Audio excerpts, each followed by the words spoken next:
Nairobi is one of the most expensive kwa ajili ya mismanagement, kwa planning, kwa sababu wale wachoraji ramani wa mji wa Nairobi hawakupanga kwamba miaka 10, 20, 30, 50 vile mji utakuwa. Sasa unakuta watu ni wengi kuliko hata barabara, kuliko hata magari, kazi hakuna. Na sasa maana mji ulikuwa umeplaniwa vibaya, unakuta sasa lazima kila mtu aje mjini kutafuta kazi.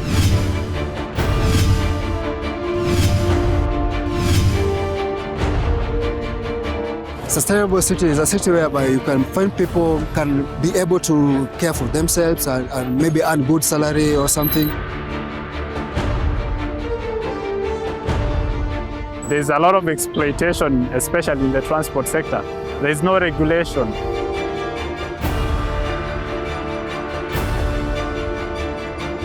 A sustainable city ni rahisi. Si kwamba mji unazidi kuharibika kuliko vile ulivyokuwa wakati wa ukoloni miaka 50 iliyokwisha.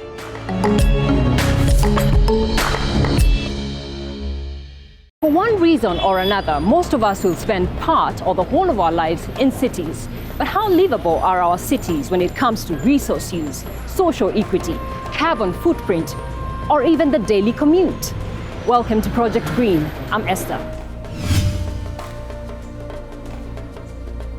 Sustainable cities means a lot of things to different people, but it's really a serious term that basically, without putting jargon into it, helps us to understand that we need to live in a way, right now, our present generation needs to live in a way that does not compromise future generations from meeting their own needs. And if you look at the way Nairobi is built, we have, for instance, Karura Forest, we have Ngong Forest, we have Arboretum. These are basically the lungs of the city.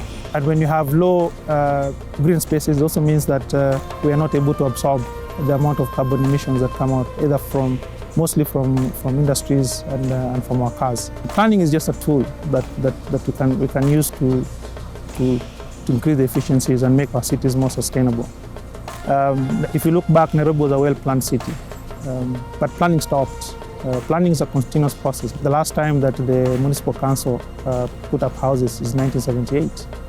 And a lot more people, when they come into the city, they're unable to find a place to live, so they end up in the slums.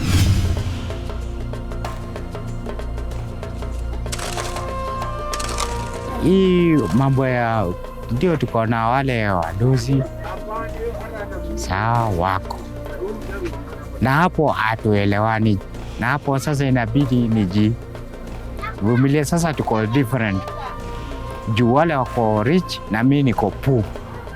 Maisha hapa ni kuhustle.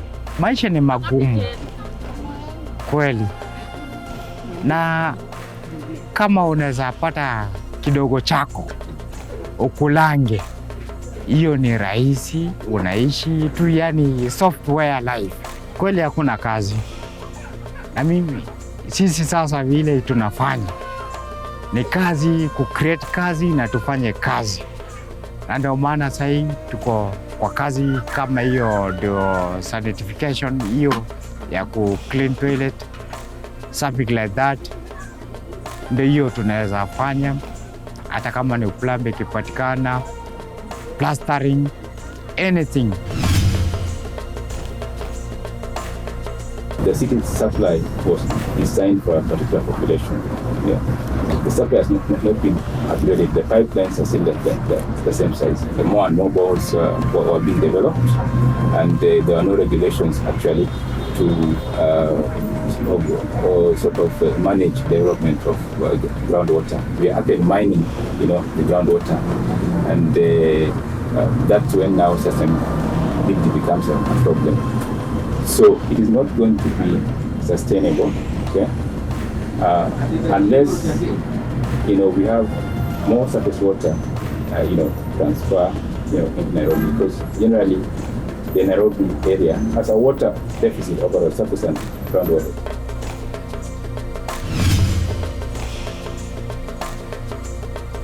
We don't know where we will be in 10 years to come or 5 years to come. Will there be enough water for people? Because you see, the Nairobi is expanding and we are not creating more sources of water. What should I say? We always worry that if probably we go for, like, let's say 8 months without any water, chances are that we will go back to rationing years, because again also Kenya, the way we have not been able to tap electricity from other sources. But I've always said one of my key things would be to avoid the electricity or use the natural probably sources of energy, things like the sun, use of solar. I think it's stressing. Nairobi, sometimes either you wake up very early in the morning to go to work, and in the evening probably you need to extend a little so that traffic can ease.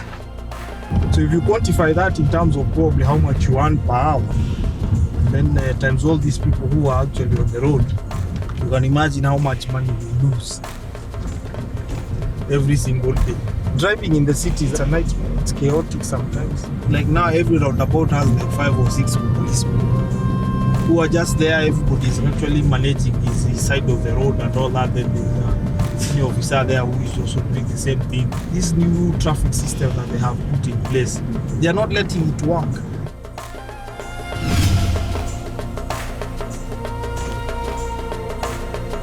On those roads, we have so many cars on them. As we are emitting those fumes, probably we're also interfering with our ozone layers and all those kind of things. In India, for instance, there's a town, one of the towns, they declared that they'll have Sundays where there'll be no traffic movement in town. It's a start. You may probably look at the carbon emissions for that day to be very little, but it sends a message that we need to take these things seriously. And even back home here, we can try and copy some of these things. We have a great opportunity. Although what we see around is problems and challenges, we've talked about using waste just to generate electricity, for instance. And in a town like Nairobi, with 2,000 tons of waste being produced every day, that's enough. That's a lot of electricity that we can actually be able to use. Sustainable cities, that's definitely the buzzword. But how far along are we on the road to achieving this status? Let's join Dan as he discusses this further on Green Talk next.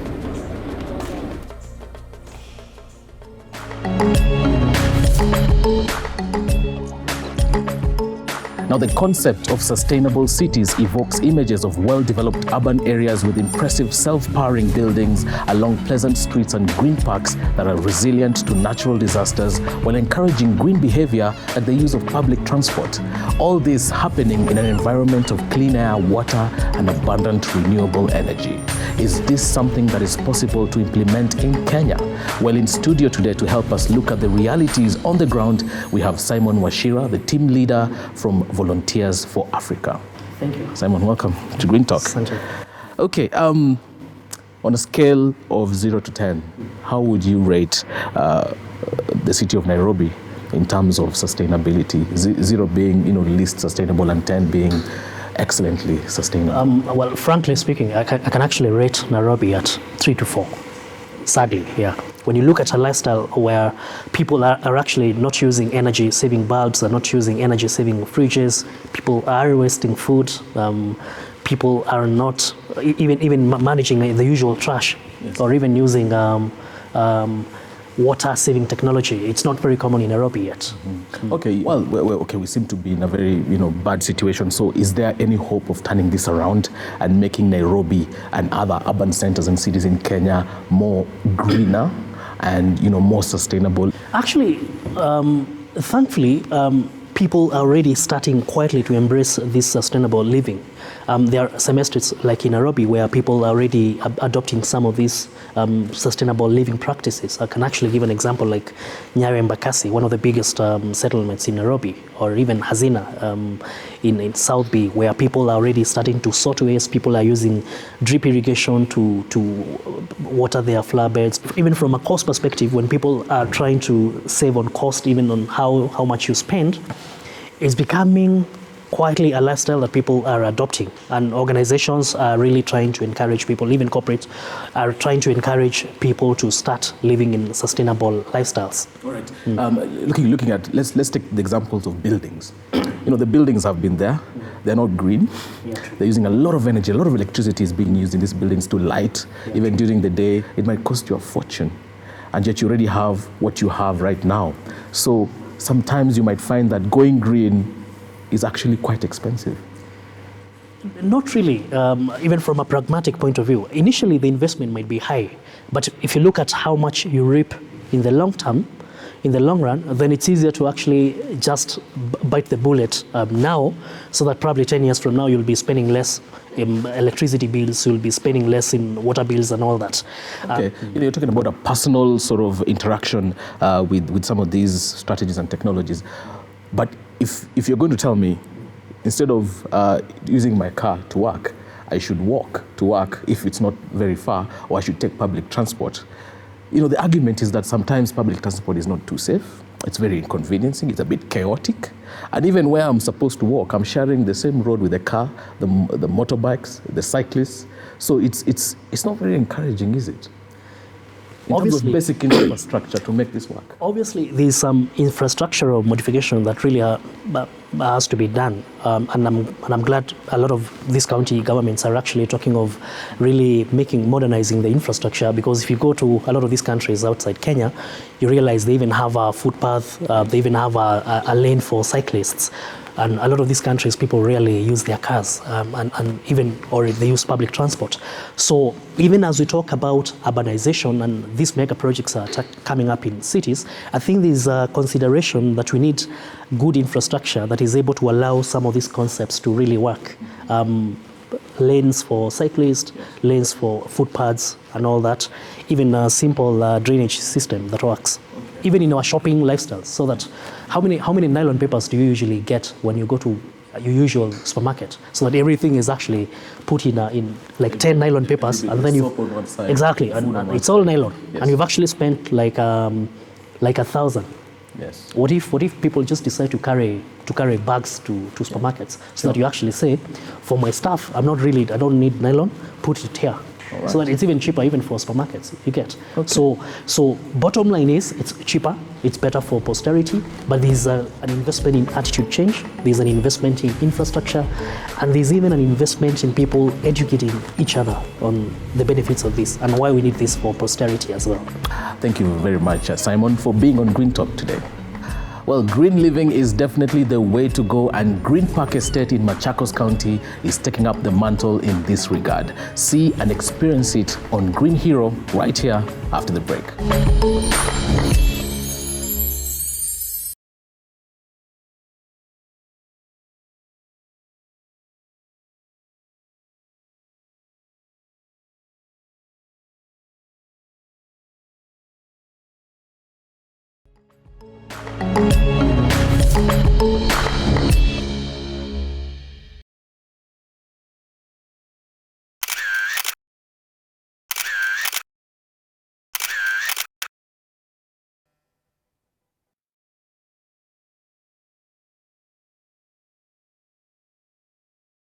My name is Angelica Wamboy. I work for Superior Homes. Green Park was developed back in 2004. That's when the MD of Superior Homes, Ian Henderson, had come over to visit.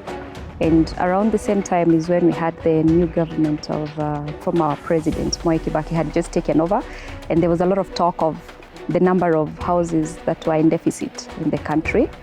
And he got a vision from there. The reason why would be we are very keen on conserving the environment at Green Park is because, of course, there's been a lot of talk of global warming, and we've seen what is happening all around.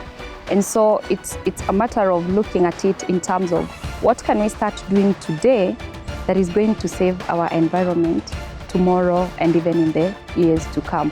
Walking around, you'll realize Green Park is very green. In every house we construct, we have gutters, we collect rainwater, and that water can be reused later either for making your gardens green. As you can see, this is the solar panel for heating the water that is used in the house.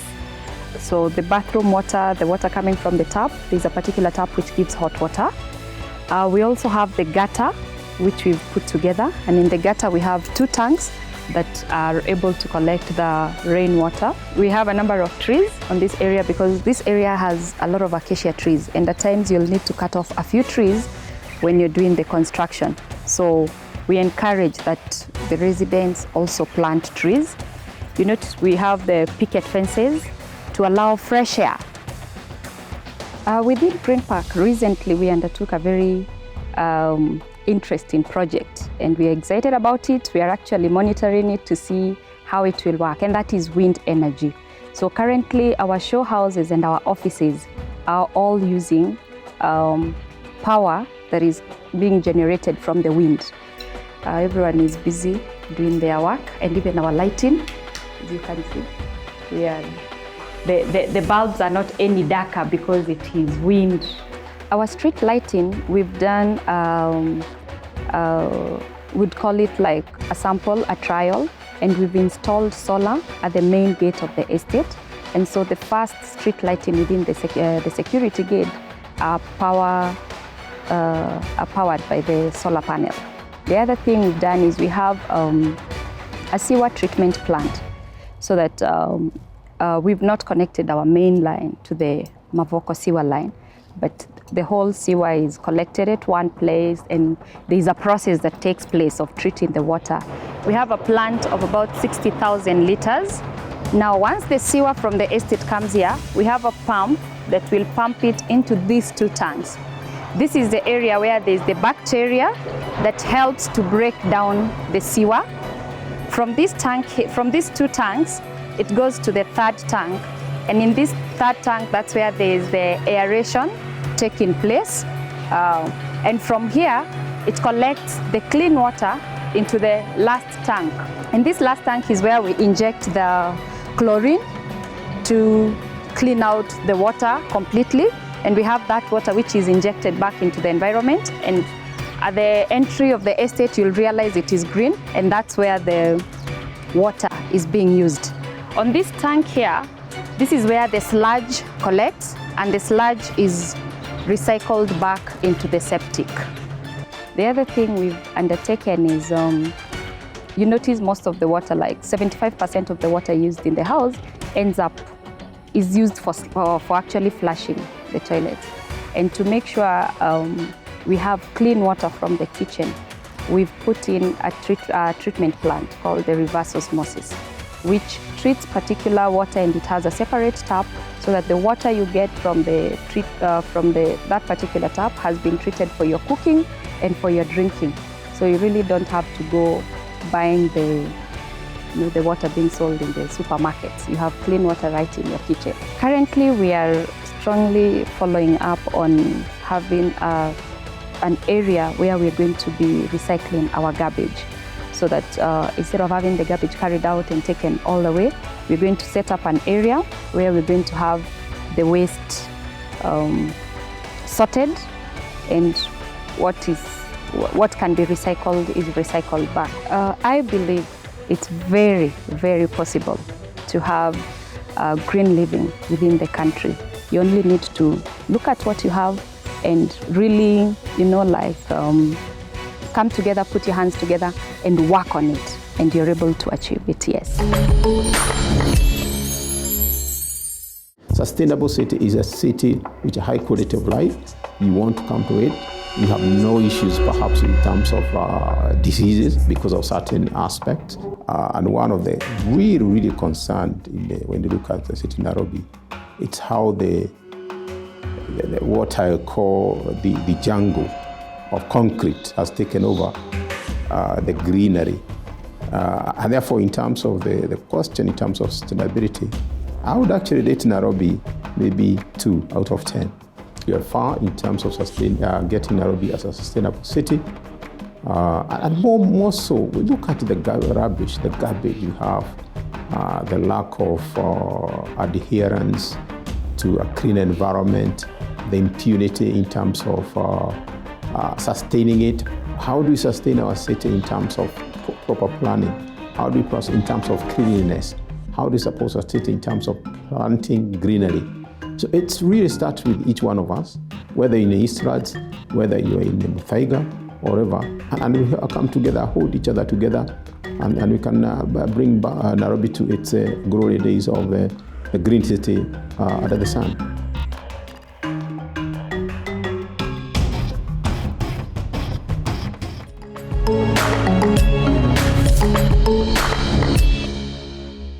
Mimi ni Peter, driver wa taxi.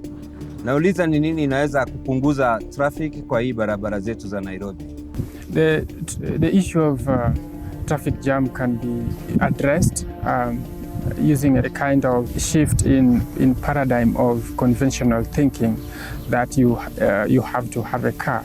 We can share cars, and this will mean that we have to have a working public transport system, efficient public shuttles and buses that will make a resident think twice before having a car, because they can still go to reach their destination without necessary hassling or by not having their cars.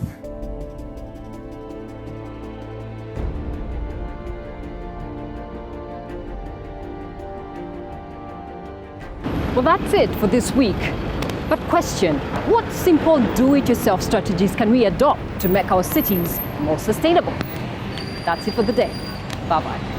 Kiingereza unaweza jibu na Kiswahili. Nataka kusema na Kijaluo, endelea. No, I'm not ready. I told you this was not a good idea. Sawa, we are good. Sawa, me, it's yes. Yes. I would rate Nairobi 1 out of 10. There is this promise that government always give a job to the youth. I've never found it. So until that day I'll find the job, then I'll rate it maybe 8 over 10. One of the things we don't like in Nairobi is high rent charges. See you next week. Who knows, maybe this is the last episode.